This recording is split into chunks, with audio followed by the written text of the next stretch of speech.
The siren pulsed red and blue at the gate of the narrow house when the back door of the car swung open on its own and the baby's cry cut through me like glass.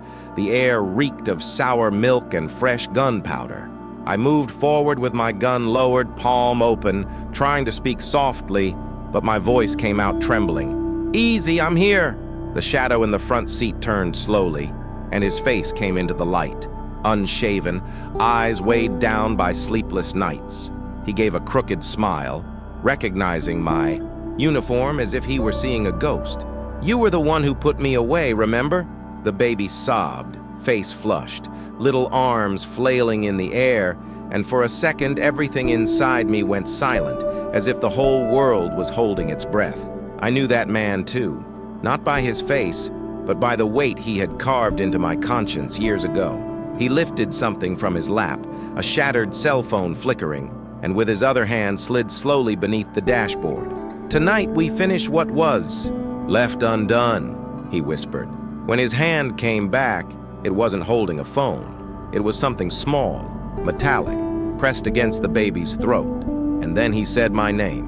I was born and raised in the outskirts of São Paulo, on a street where every gate knew the pride and the pain of its neighbor, where the silence of the night was always broken by the roar of motorcycles or a siren in the distance.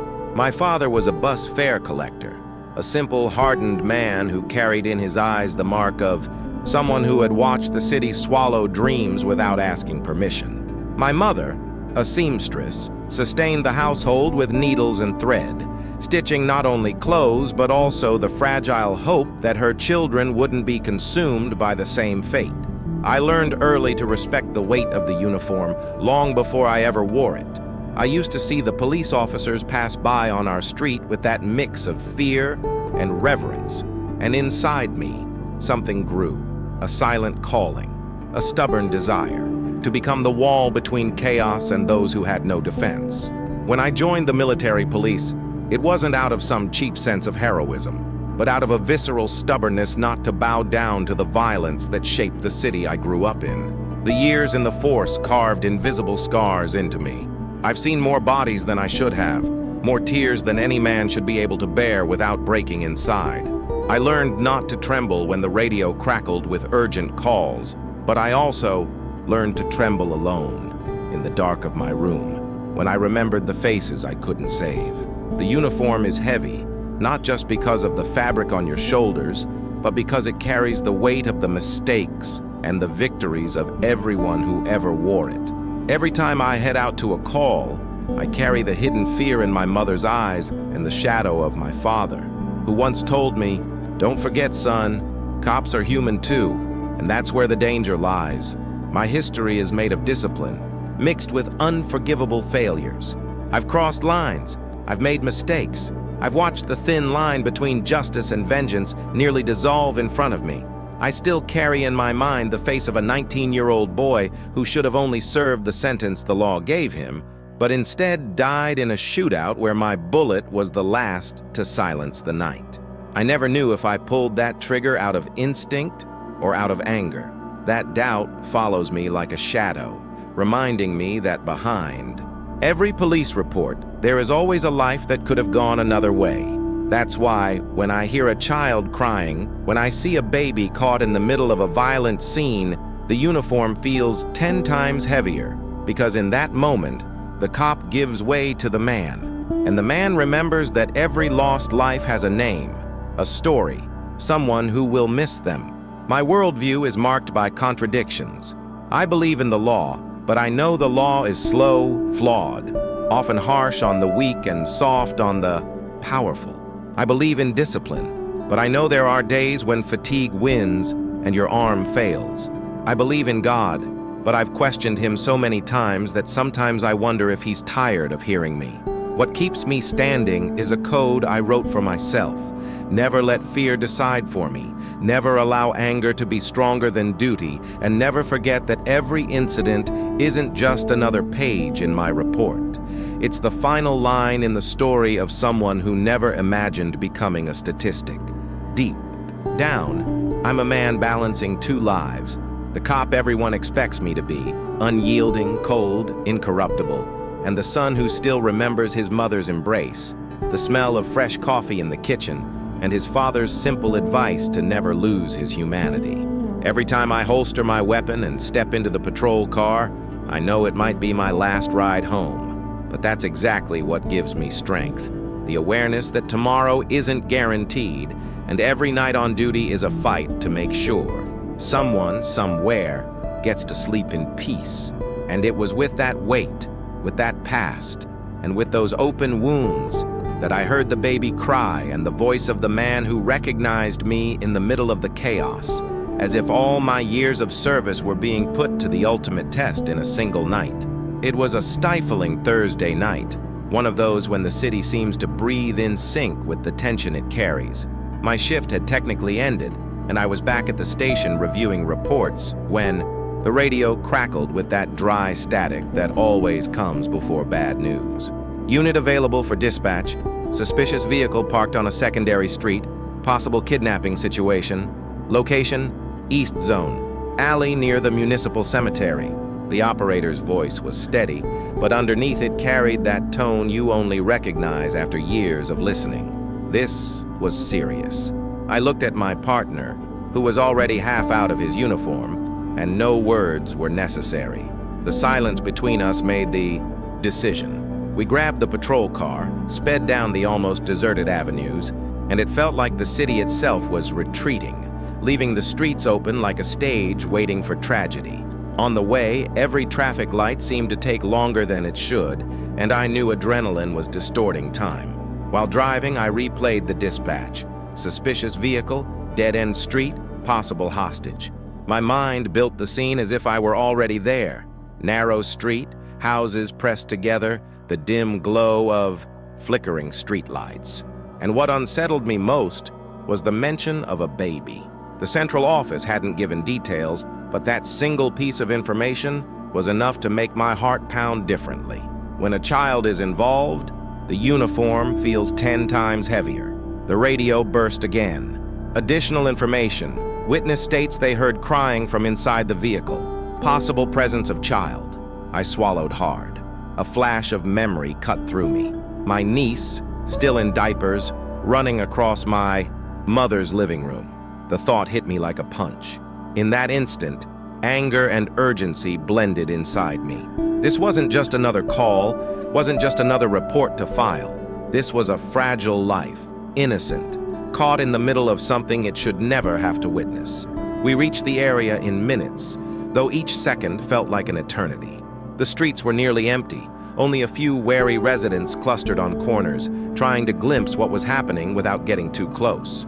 The East Zone at that hour had a strange silence, not the kind that means peace, but the kind that means something is about to happen. We slowed as we turned onto the indicated alley. The headlights of the patrol car swept across peeling walls, iron gates shut in haste. And then, there it was. A car stopped in the middle of the street. The front doors closed, the windows fogged from inside, as if someone's breath was trapped there. And then I saw it. The rhythmic movement of a small silhouette in the back seat. Protocol said to wait for backup, but the voice inside me screamed to act. I radioed in for reinforcements, but already knew there was no time. The crying that carried through the night was jagged, uneven, and hypnotic in its desperation. Each sob pulled me forward like an invisible chain. As I got closer, I made out a figure in the driver's seat, motionless, only the shoulders rising and falling slowly, like someone breathing in rhythm with rage. The siren's red light reflected on the rearview mirror, and for a split second, his eyes locked with mine through the glass. My stomach twisted violently. I knew that look. This wasn't just some criminal. There was history behind that face, and it was tied to mine. I couldn't place it yet, but the recognition burned deep. What started as a routine dispatch for a suspicious vehicle had already transformed right before my eyes into something personal, something visceral, as though fate had been waiting years to drag me down that narrow street and force me to confront ghosts I never wanted to face. And deep down, I knew nothing about this night would be simple, and every choice I made from here on out would come at a price I might not be ready to pay. The street looked like it had been pulled straight from a nightmare. Narrow, paved with uneven cobblestones, lined with small houses, rusted iron gates, and facades weathered by time. Some windows were half open, curtains discreetly pulled aside, revealing frightened eyes, hiding in the dark. The silence was so heavy that the sound of our patrol car's engine thundered against the walls. I cut the siren to avoid drawing more attention, but the red and blue had already painted scars of light across the concrete. We parked a few meters away, and I sat still for a few seconds, breathing deep, feeling the tension pulse through my veins. The baby's cry seeped through the glass of the parked car up ahead. It was uneven, broken by short sobs, each one piercing my mind, like a plea for help. The first thing that struck me was the way the vehicle was positioned, not tucked against the curb, but stalled in the middle of the street, like it had been abandoned in a rush or left deliberately to block the way. The windows were fogged, making it difficult to see inside, but you could still make out the silhouette of someone in the driver's seat. He wasn't sitting like a man at rest. His posture was rigid, tense, like a predator waiting. His hand seemed to rest on something in his lap, and the longer I stared, the more dangerous it felt. The night air carried a metallic tang, mixed with gasoline and something that reminded me of freshly fired gunpowder, that unmistakable scent your body recognizes before your mind even processes it. My muscles tightened on instinct. Looking around, I noticed how shut up the houses were, as if the street had been evacuated by some collective premonition. No kids playing, no radios blaring, no dogs barking, only the jagged cries of the baby and the distant rumble of a train somewhere in the east zone. My partner shot me a look, the kind that asks and answers a question at the same time. We'd been through enough to know the signal: wait or advance. Every fiber in me screamed that waiting wasn't an option. I radioed in to confirm our arrival, requested backup again, but deep down I knew minutes could cost a life. The baby's cries pulled me forward like chains tightening around my chest. Each second of inaction was torture. I took a few steps, boots grinding against the rough stone. The nearest streetlight flickered, stuttering, bathing everything in flashes like a broken strobe. Each flicker reshaped the car. One moment just metal and glass, the next a cocoon of tension, the next a time bomb waiting to go off. My palms sweated against the grip of my gun, but I didn't raise it. Protocol told me to keep distance, to wait for cover, but instinct told me that delay would turn those cries into silence. Then he moved. The man in the driver's seat turned his head slowly, as if he'd been expecting me all along. The reflection in the rear view caught his eyes, and they froze me where I stood. It wasn't just hate or fear in them, it was recognition. I couldn't yet piece his whole face together, but those eyes, I'd seen them before. My stomach churned. My breath grew heavy, and for a moment I thought of stepping back. But the baby cried again, louder, more desperate, as if answering the war inside me. The patrol car behind me felt like a paper shield. The street a tunnel with no escape. The vehicle itself a trap hiding its secret. Every detail screamed danger. The unmoving shadows, the glass vibrating faintly with breath inside, the absolute silence of neighbors frozen behind their curtains. And yet, what marked me most was the sense that I hadn't stumbled here by chance. This wasn't just another call. It was personal, intimate, as though life had chosen this night to drag me face to face with what I feared most. In that moment, I realized the narrow alley wasn't just a setting. It was a stage. And I was already part of the play with no way to step off. The air grew heavier with every passing second. Sweat trickled down my neck despite the thick night air and the cold rising from within. The kind of chill that only comes when you sense everything is about to explode. I took 2 more steps, and the crunch of gravel beneath my boots sounded too loud, betraying my presence. The baby's cries grew sharper, more desperate, cutting through me like blades. The shadow in the front seat shifted, and I caught the metallic glint of something in his hand. Instinct kicked in. I lowered my body, gun steady, heart pounding in sync with the static of the radio at my hip. The dispatcher's voice buzzed through, telling me to wait for backup, but deep down I knew there was no time. I drew a breath and chose to make contact. "Military police, step out of the vehicle with your hands visible." My voice echoed through the narrow street, bouncing off the walls like thunder. For a moment, silence. No movement, no reply. Only the baby's sobs, higher pitched now, trembling with urgency. My partner shifted into position, covering me, eyes asking the same question, tearing me apart. Do we advance or hold? Every second that ticked by felt like an eternity, and eternity was something we didn't have. Then the front window rolled down, screeching slowly, and his breathing spilled out. Rough, heavy, almost animal. A voice followed, ragged but sharp. "I know who you are. You're the one who locked me up, remember?" My whole body froze. This wasn't random. This wasn't just another criminal. These words carried years of buried weight. I felt my chest tighten as memories flickered, but before I could place them, his hand lifted, and under the weak light, I saw what he held. It wasn't a gun. It was worse.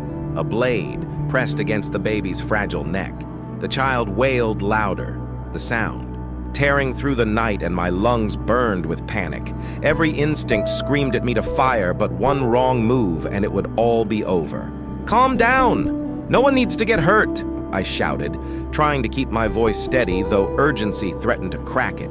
He laughed, a short, bitter laugh, soaked in hatred. "You think you're in control here? I decide who lives and dies tonight." And his tone told me this was no bluff. My partner signaled to flank, but the alley was too narrow. The angle, too exposed. A wrong step could end the baby's life. I needed time. I needed to pull him back from the edge. "Listen," I called out, voice firmer. "What happened in the past doesn't have to end like this. Let the baby go. We'll settle this between us." The words poured out fast, desperate but deliberate, probing for any crack in his armor. He stared at me in the mirror, chest heaving, and for a moment I thought I saw hesitation, but the laugh came back, darker this time. "You don't get it. I've waited years for this. Every night on that filthy cell floor, I dreamed of this moment. The blade pressed harder against the baby's skin, a thin line of red appearing as a cruel warning. My body went into full alert, breath shallow, fingers tingling on the grip of my gun, the world slowing into fragments. The cries of the child rang like a ticking clock, and I knew we were balanced on the edge of disaster. I took a step closer, ignoring protocol, ignoring fear, even ignoring my partner's whispered plea to wait. My entire focus was locked on his trembling hand, on those eyes burning through the rear view. If I flinched, if I blinked, the night would end in tragedy. And in that second, I understood there was no turning back. The tension had peaked. Every choice from here on would change everything. For him, for me, and for the baby whose cries commanded the street.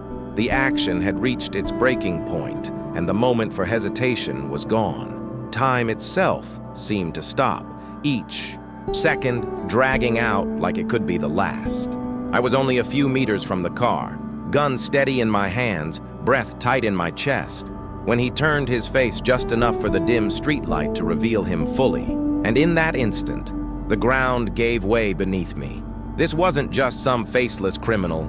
It was the same man I had arrested years ago in an operation marked by blood and regret. I remembered that day as if it had been burned into me. A botched robbery, a shootout in the middle of the favela, people running in panic, and him, younger, arrogant, gun in hand, eyes already promising vengeance.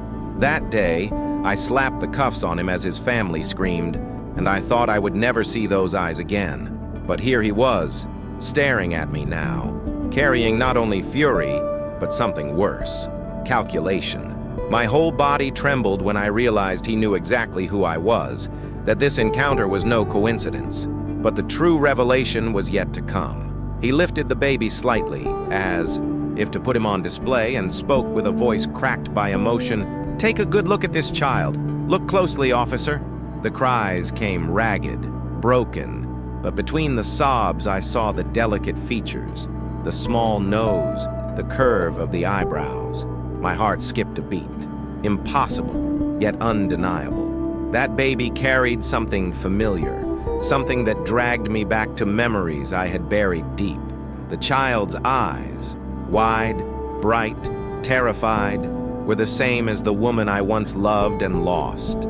Because of this life in uniform, Anna, the only one who believed in me when I was just a young man trying to survive the burden of being a cop. She had left years ago, tired of my absences, tired of the constant danger, tired of watching me disappear into the streets while she waited in silence.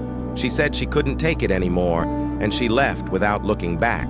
I never searched for her, maybe out of pride, maybe out of fear of what I might find. And now, in this filthy, silent alley, a baby with her eyes was crying in front of me, held hostage by the very man I had once put behind bars. My throat went dry. I fought to keep my stance, but my mind screamed. Could it be? Was this child mine? The kidnapper seemed to read my thoughts, because he smiled, not with victory alone, but with satisfaction at watching me unravel. You thought the past stayed buried, didn't you? But it always comes back. This child is proof of what you destroyed. While you played hero in your uniform, others paid the price. The weight of his words slammed into me like a bullet. My vision blurred, my heart pounded violently. I couldn't be sure how much of it was true, whether it was manipulation or revelation, but the baby's eyes told me more than any word ever could. That innocent little life might carry my blood, and was now the centerpiece of a cruel, twisted revenge. My partner glanced at me, confused by my hesitation, but I couldn't explain. How could I? How do you condense years of choices, mistakes, and lost love into a whisper? I was staring at a truth that shattered everything I thought I knew. This wasn't just about stopping a criminal anymore. This was about confronting the brutal collision of my past and my present, the life I had tried to bury, and the destiny now forcing me to pay the price. And when he pressed the blade closer to the baby's delicate skin, I realized I wasn't only fighting to save an innocent life. I was fighting to save the last fragile chance at redemption I might ever be given. In that moment, the narrow street vanished. The chill of the night, the silence of the houses, even the presence of my partner beside me, everything disappeared. All that remained was the baby's cry and the thunder of my own heart, pushing me toward an inner abyss. The weight of that revelation crushed me. What if that child really was mine? What if the past I had buried was now staring me in the face, demanding answers I wasn't ready to give? I always knew my choices would have consequences, but I never imagined they would come back like this, so raw, so cruel, so irreversible. My mind spun in chaos. The cop in me shouted protocol, strategy, control, preserve the hostage, neutralize the threat. But the man hidden behind the uniform bled in silence, remembering Anna, her scent, her voice, the way she called me back home when I insisted on living only for the job. I remembered the day she walked away, suitcase in hand, leaving only a short note. I can't wait forever for you to choose between us and your war. I never replied, never ran after her, maybe out of pride, maybe out of fear. And now, in this filthy alley, a baby with her eyes was crying, and I couldn't deny what it meant. The dilemma suffocated me. Should I act as a cop or as a man? As a servant of the law, or as someone who suddenly found himself face to face with the possibility of fatherhood? And what if it was all manipulation? What if this criminal was using my weakness against me, weaving lies to break me down? I'd seen it before. I knew hostages were bargaining chips, lies were weapons, but I also knew when truth burned in someone's eyes. And those small, terrified eyes lit a fire inside me I thought had died long ago. The doubt ate at me. If I hesitated, the baby could die. If I moved too fast, the baby could die. Every choice carried the same weight, absolute risk. And behind it all was this man's rancor, someone who had already sworn revenge and now seemed to have found the perfect weapon. My blood turned into innocence. I was cornered in the cruelest crossroads imaginable. Saving a child would always be worth my life, but saving a child who might be my son meant fighting for more than survival. It meant fighting for redemption. My body demanded action, but my mind screamed restraint. and caught between the two, my heart tore apart. I thought of my father telling me that being a cop meant deciding in seconds what you'd carry for a lifetime. But how do you decide when your lifetime is staring back at you through a baby's eyes? How do you keep your hand steady when the cost isn't just a life? It's your blood, your second chance, your soul. I looked at my partner, saw the impatience in his face. He didn't understand my hesitation. He wanted a command, an order, a move. But I was paralyzed between two worlds, the duty that shaped me and the humanity I tried so hard to bury. The weight of my holstered weapon pressed against my side, cold and heavy, but useless in the face of such fragility. Steel couldn't solve this. Not here. Voices clashed inside me. The cop said, "Neutralize. He's a threat. The baby is priority." The man said, "Wait, listen. There's a truth here you need to face before you pull the trigger." Each time the baby cried louder, the gap between those voices widened, ripping me apart. And that was when I realized the cruelest truth of all. I wasn't afraid of dying that night. I wasn't afraid of a bullet or of never making it home. What terrified me was the thought that if I failed, if I made the wrong move, I wouldn't just lose a hostage. I'd lose the last chance to make my life mean something beyond a badge. Because if that baby truly was my son, then the universe was offering me one final chance at redemption, wrapped in tears and innocence. And that was the dilemma: how to act without letting emotion blind me. How to stay a cop when my heart begged me to just be human. I knew any choice I made would mark me forever, leaving scars not on my body but on my soul. And as I stared into those wide, frightened eyes, I understood there was no manual, no protocol, no training that could prepare me for this. I would have to choose and live with that choice until my last breath. The whole street seemed to be holding its breath with me. The air, dense and almost solid, clung to my skin like a damp shroud. The baby's cries rose louder now, desperate sobs that matched the pounding in my chest. Up ahead, the man's breathing grew heavy. The blade pressed against the child's delicate skin. His eyes locked on mine as though he wanted to dismantle me from the inside out. Each second stretched into eternity, and I knew the moment had come. No more backup, no more time, no more space for doubt. It was just me, him, and that baby. And between us, an entire past waiting to explode. I closed my eyes for the briefest instant, long enough to hear my father's voice in memory. Being a cop means deciding in seconds what you'll carry for the rest of your life. When I opened them again, everything sharpened into painful clarity. The sweat glistening on his forehead, the faint tremor in the hand gripping the blade, the baby's tiny fingers reaching blindly, the innocent eyes begging for a future they might never see. And in that moment, I understood my decision couldn't be purely tactical. It had to be human. I drew in a breath, lowered my gun slightly, just enough to look like surrender, while hiding my intent. "Look at me," I said, my voice low but carrying something even I didn't recognize. "You're right. I arrested you. I tore your life apart that day, maybe without even realizing it. But this child has nothing to do with that. If you want revenge, take it out on me. Don't drag him into it." My words weren't just an appeal. They were a wedge, hammering at the cracks in his rage. He laughed, but the sound wavered, weaker than before. "You think some speech will change anything?" I waited. "Years for this." The blade pressed harder, and the baby screamed louder. Every muscle in me screamed to shoot, but I knew one mistake would mean the end.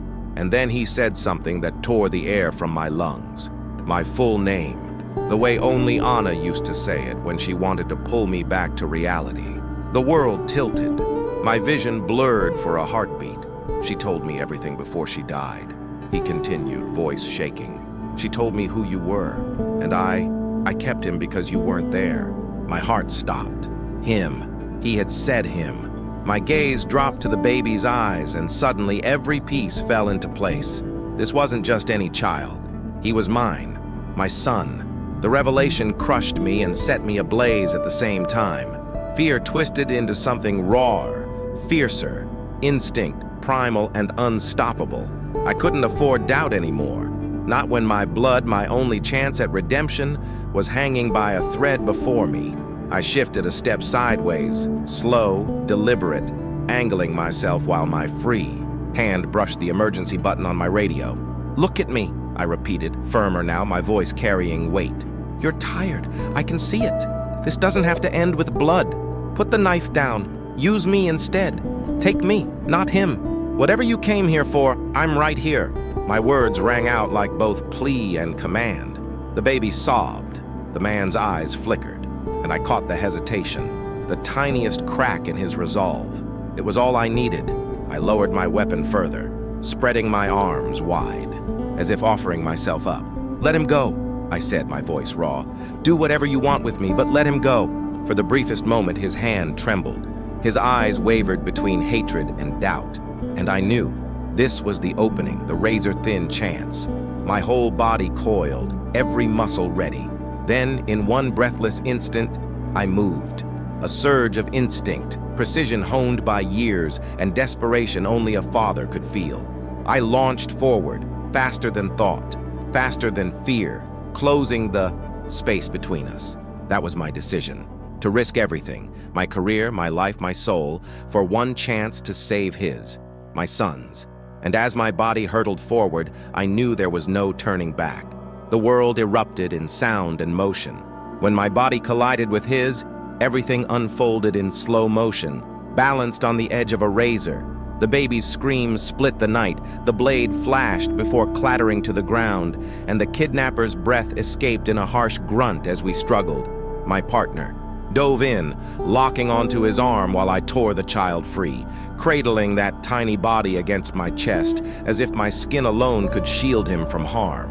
The stench of sweat, steel, and gunpowder filled my lungs, and for a moment I felt both whole and shattered all at once. Neighbors spilled out into doorways, voices rising in a blur of fear and relief, but none of it reached me.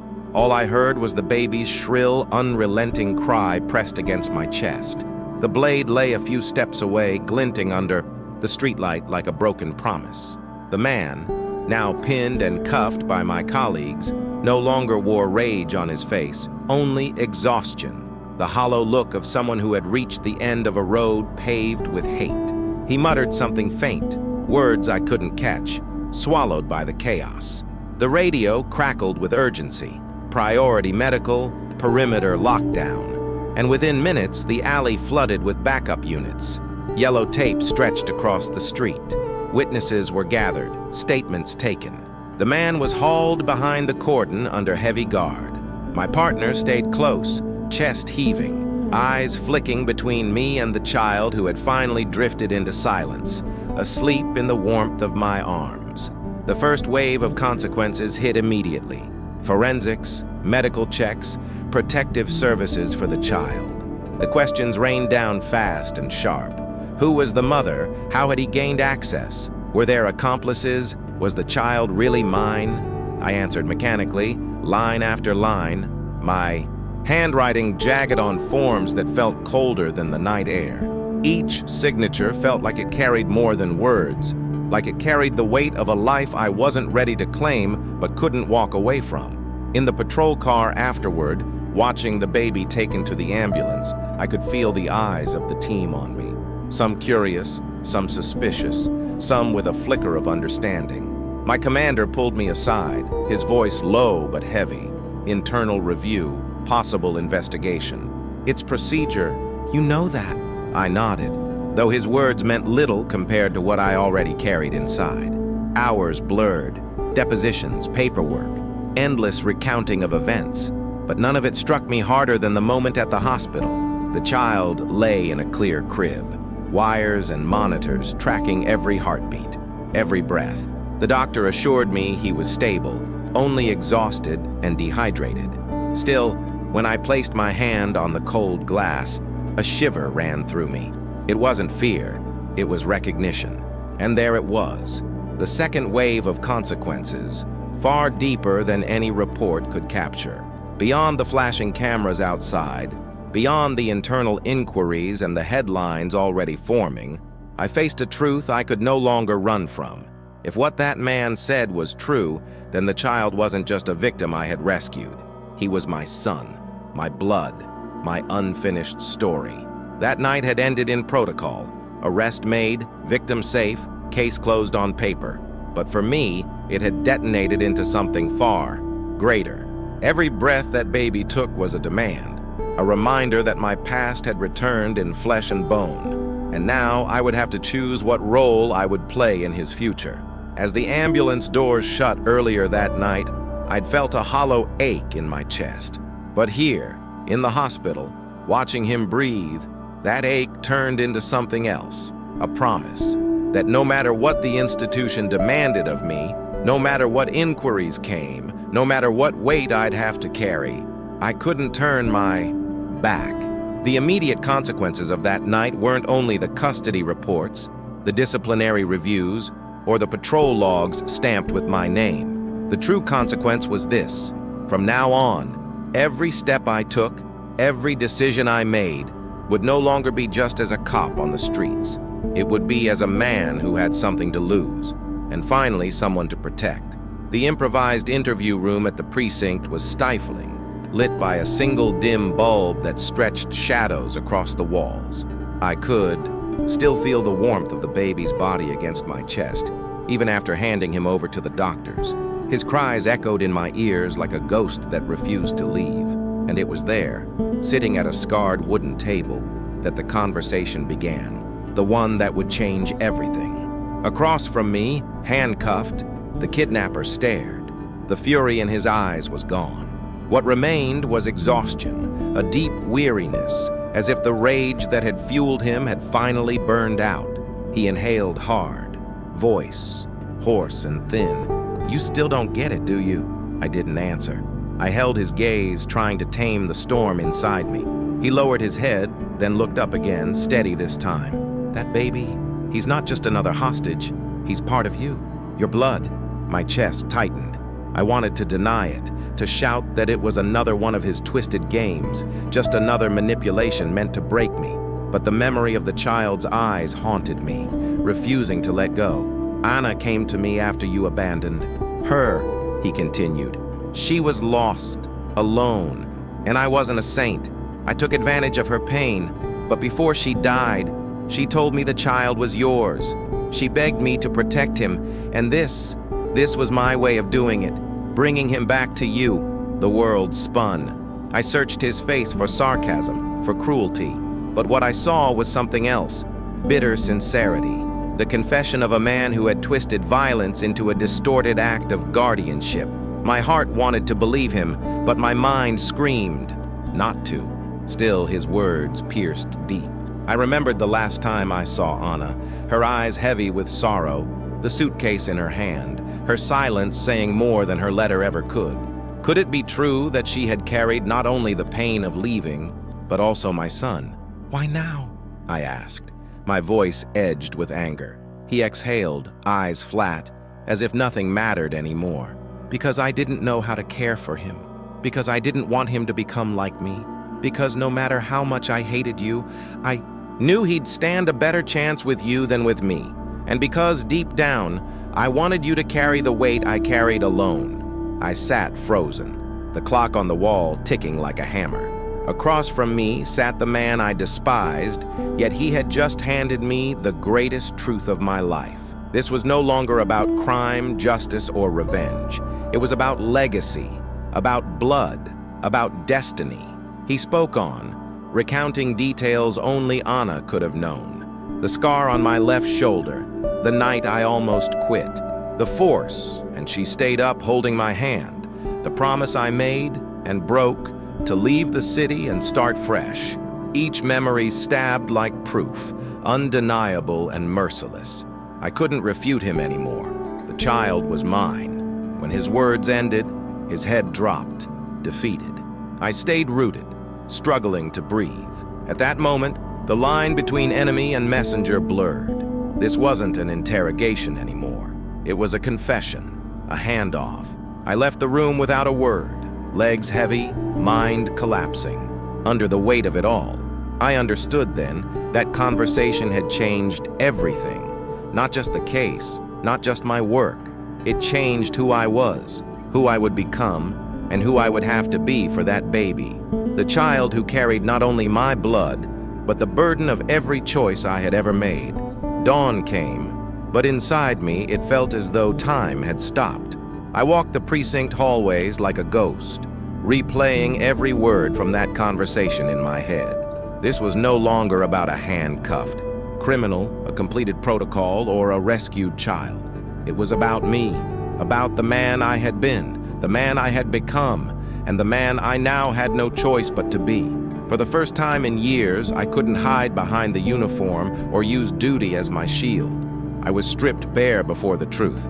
That child carried the echo of a past I had tried to erase, now beating in my chest, demanding responsibility. As I watched the sun rise through a narrow window, I thought of all the moments life had tried to warn me. The times I chose the street over being with Anna, the nights I preferred the radio chatter of the patrol car to the silence of home, the embraces I never gave, the words I swallowed.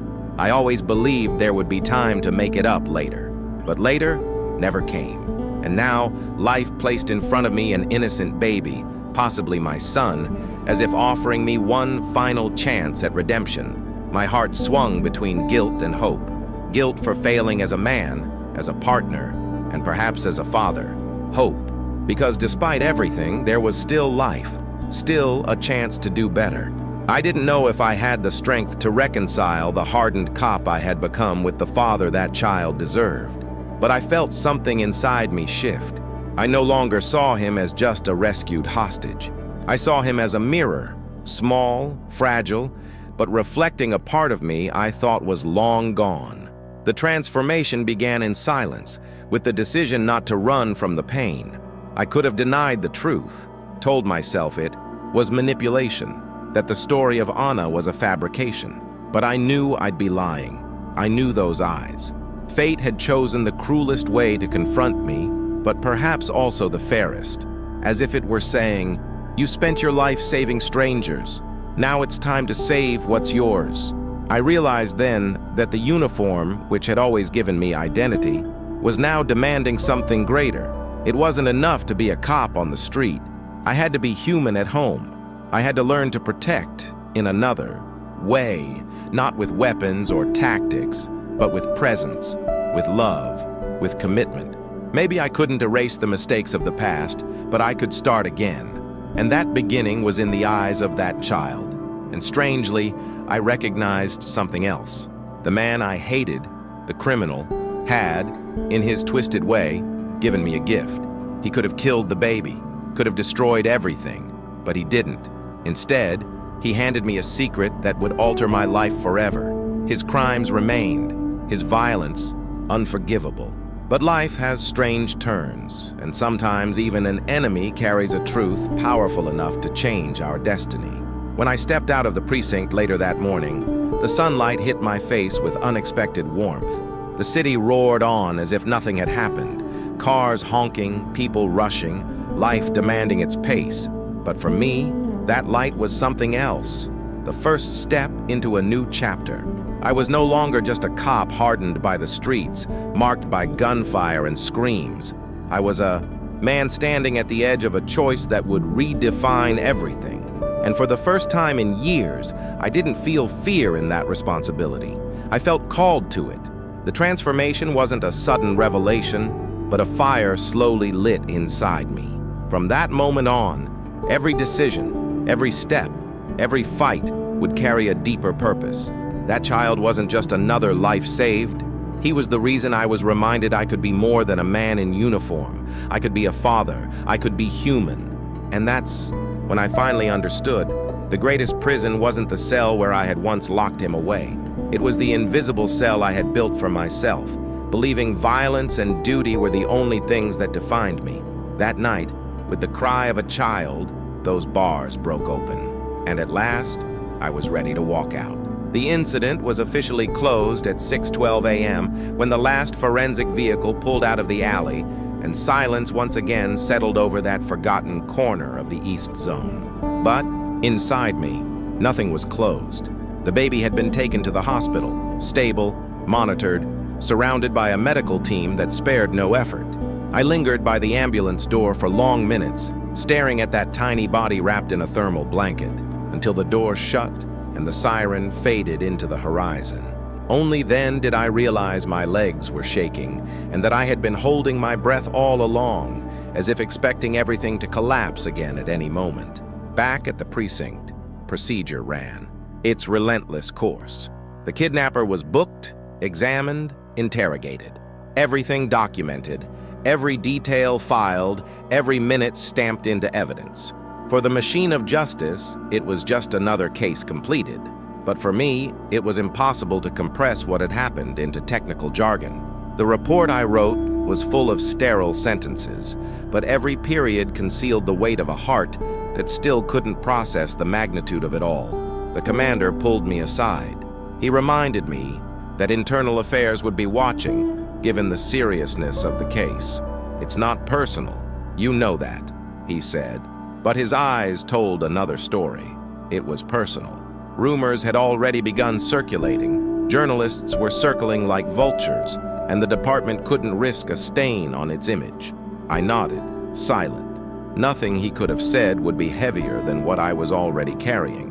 A few hours later, I was summoned to the hospital. I walked through antiseptic-scented hallways, listening to the rhythmic beeping of heart monitors echo from behind half-open doors. When I reached the room, I froze. The baby lay in a clear crib, connected to thin wires blinking in green. The doctor assured me he was fine, just exhausted and dehydrated. But to me, the sight was monumental. I stepped closer, laid my hand against the cold glass, and a shiver ran down my spine. It felt like touching the future I had spent years avoiding. That was when I understood the real conclusion of this case. It wasn't about a report finalized, a successful arrest, or a life rescued. It was about a life now entwined with mine in a way I could never untangle. On paper, the operation was complete, but within me, a much harder investigation was only beginning. Who I was to that child, and who I would have to become for him. Outside, reporters shouted questions, cameras flashed. But in that room, I thought only of Anna, of how much she must have struggled on her own, of how certain she had been that I wasn't ready, and of how maybe she was wrong, or maybe she was right, and now it was my turn to prove otherwise. I left the hospital at sunset, the sky burning orange and red across the city skyline. São Paulo moved on as always, indifferent, horns blaring, footsteps rushing, chaos demanding its rhythm. But for me, this was the day everything changed. The case was technically concluded, but what truly began was the most difficult mission of my life. There were no codes to follow, no backup calls, no manuals. Just me, a child, and the responsibility of turning mistakes into redemption. And so, as I signed the last paper, I realized something. We may have closed the case formally, but its spirit was far from over, because that baby wasn't just a rescued victim. He was my past, my present, and inevitably, my future. For the first time in years, I walked out of the precinct not as just another cop who had survived the night, but as a man who had just been handed the most important mission of his life. Time has passed, but that night never left me. Even now, when I close my eyes, I hear the baby's cry echo like a personal siren, a memory that doesn't ask permission to return. Life went on. The reports were archived, the criminal transferred to a maximum security prison, the media found another scandal to devour. But for me, that case was never just another one. It was the line between the man I was and the man I had to become. I learned that no matter how many years you wear the uniform, there will always come a moment when life rips away your armor and forces you to face yourself unprotected. For me, that moment came in the form of a fragile child, with eyes that reflected everything I had tried to hide. In that alley, I understood that the real battle was never against crime, but against the emptiness I had nurtured by believing duty came before all else. I discovered in the harshest way that protecting isn't just about facing bullets and cuffing criminals. Protecting is about being present, taking responsibility, and allowing yourself to be human. That was the lesson. The uniform is heavy, But the silence of what we fail to live is heavier still. For years, I took pride in saving strangers, in fulfilling my role, in not hesitating when danger called. But I failed to save what was mine, failed to stand by those who loved me, failed to see myself as more than a cop. That baby, who may very well be my son, showed me that the greatest act of courage isn't in charging forward into danger, but in accepting love, in making room for fragility. Now, when I walk the streets, I don't just carry the weight of my weapon at my side. I carry the memory that every life saved sends out ripples.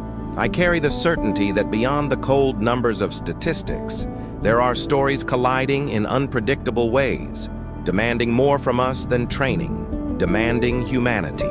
Above all, I carry the conviction that redemption isn't found in grand acts, but in the small choices of every single day.